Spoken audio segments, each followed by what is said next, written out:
শিক্ষা দর্শন সম্পর্কিত অতি সংক্ষিপ্ত প্রশ্ন। এডুকেয়ার শব্দের অর্থ কি? প্রতিপালন করা বা পরিচর্যা করা। দুজন প্রয়োগবাদী দার্শনিক, সিএস পার্স এবং William James. Democracy and education নামক বইয়ের লেখককে? John Dewey. শিক্ষার মাধ্যম কয়টি? শিক্ষার মাধ্যম হচ্ছে দুটি, যথা প্রত্যক্ষ মাধ্যম যেমন বিদ্যালয়, পরোক্ষ মাধ্যম যেমন পরিবার। দুজন প্রকৃতিবাদী দার্শনিক, জ্যাক রুসো এবং রবীন্দ্রনাথ ঠাকুর। ইমিলি বইয়ের লেখককে? Jacques Rousseau. শিক্ষার মৌলিক উপাদান কয়টি? শিক্ষার মৌলিক উপাদান চারটি, যারা শিক্ষার্থী, শিক্ষক, পাঠ্যক্রম এবং শিক্ষালয়। মূল্যবোধ কি? মূল্যবোধ হচ্ছে মানুষের আচরণকে যা প্রভাবিত করে তাকেই মূল্যবোধ বলা হয়, যেমন ধর্মীয় বিশ্বাস, নৈতিকতা, জীবন দর্শন, রাজনৈতিক আদর্শ, অর্থাৎ যা আমাদের সমাজ সংস্কৃতিকে ধারণ করে থাকে সেসবকেই আমাদের মূল্যবোধের অন্তর্ভুক্ত। আদর্শ শিক্ষকের দুটি গুরুত্বপূর্ণ গুণ হচ্ছেন, আদর্শ শিক্ষক হবেন চরিত্রবান এবং ব্যক্তিত্ববান। রবীন্দ্রনাথ কোন ধরনের দার্শনিক? রবীন্দ্রনাথ প্রকৃতিবাদী এবং মানবতাবাদী দার্শনিক। বার্টন রাসেল কোন দেশের দার্শনিক? বার্টন রাসেল ব্রিটিশ দার্শনিক। অস্তিত্ববাদের জনককে? অস্তিত্ববাদের জনক সোরেন কিয়ারকেগার্ড। কিন্ডারগার্টেন পদ্ধতির জনককে? কিন্ডারগার্টেন পদ্ধতির জনক হচ্ছেন জার্মান শিক্ষাবিদ ফ্রয়েবেল। এডুকেশন শব্দের অর্থ কি? এডুকেশন শব্দের অর্থ হলো শিক্ষা। শিক্ষার মৌলিক উপাদান কয়টি? শিক্ষার মৌলিক উপাদান হচ্ছে চারটি। রবীন্দ্রনাথ ঠাকুর কত সালে নোবেল পুরস্কার পান? রবীন্দ্রনাথ ঠাকুর নোবেল পুরস্কার পান 1913 সালে। শিক্ষা একটি সামাজিক প্রক্রিয়া, উক্তিটি কার? জন ডিউইকে। শিক্ষার নৈতিক লক্ষ্যের মূল প্রবক্তা হচ্ছেন হারবার্ট স্পেন্সার।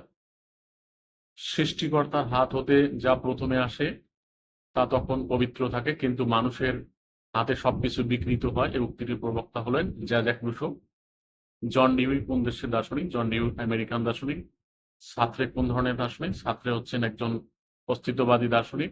প্রিন্সিপিয়া ম্যাথমেটিকা নামক গ্রন্থের রচয়িতা হচ্ছেন বার্টন রাসেল। ফ্রয়েবেল জার্মান ভাববাদী শিক্ষা দার্শনিক। এডুকেটাম শব্দের অর্থ শিক্ষা দান করা বা শিক্ষকতা করা, প্রশিক্ষণ দেওয়া। প্রয়োগবাদী দার্শনিকগণ শিক্ষার কোন পদ্ধতি কথা বলেছেন? প্রজেক্ট পদ্ধতির। ডিউই রচিত পুস্তকের নাম হচ্ছে ডেমোক্রেসি অ্যান্ড এডুকেশন, অর্থাৎ ডেমোক্রেসি অ্যান্ড এডুকেশন বইয়ের লেখককে? John Dewey. দুজন ভাববাদী দার্শনিক হচ্ছেন প্লেটো এবং ফ্রয়েবেল। আদর্শ শিক্ষকের অবশ্যই চরিত্রবান হতে হবে এবং ব্যক্তিত্ববান হতে হবে। শিক্ষা সম্পর্কিত মতবাদগুলো প্রকৃতিবাদ, বাস্তববাদ, প্রয়োগবাদ, ভাববাদ, জড়বাদ, অস্তিত্ববাদ। জন ডিউইয়ের মতে শিক্ষার মূল উদ্দেশ্য কি? জন ডিউইয়ের মতে শিক্ষার মূল উদ্দেশ্য হচ্ছে নৈতিক চরিত্র গঠন। অস্তিত্ববাদের জনককে? অস্তিত্ববাদের জনক হচ্ছেন সোরেন কিয়ারকেগার্ড। রাসেলের লেখা দুটি বই প্রিন্সিপিয়া ম্যাথমেটিকা এবং মেরিডিয়ান মোরাল। জ্যাক রুসো কোন দেশের দার্শনিক? জ্যাক রুসো ফরাসি দার্শনিক। কিন্ডারগার্টেন শব্দের অর্থ কি? কিন্ডারগার্টেন শব্দের অর্থ শিশু উদ্যান বা শিশু বাগান। এডুকেশন অ্যান্ড সোসাইল অর্ডার গ্রন্থের রচয়িতাকে? Bertrand Russell. Democracy and education গ্রন্থের রচয়িতাকে? জন ডিউই। শিক্ষার উপর লিখিত রুশোর বইয়ের নাম হচ্ছে ইমিলি।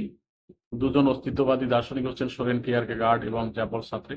রুশোর মতে শিক্ষা কি? রুশোর মতে শিক্ষা হচ্ছে শিশুর অভ্যন্তরীণ বিকাশ। ভাববাদের মূল কথা কি? ভাববাদীদের মধ্যে শিক্ষা কি? ভাববাদী দার্শনিকদের মধ্যে শিক্ষার মূল উদ্দেশ্য হচ্ছে আত্মোপলব্ধি। জড়বাদ কি? জড়বাদ হচ্ছে এমন একটি মতবাদ যা মনে করে বিশ্ব জগতের মূল বা আদি উপাদান হচ্ছে জড় বা বস্তু। ধন্যবাদ।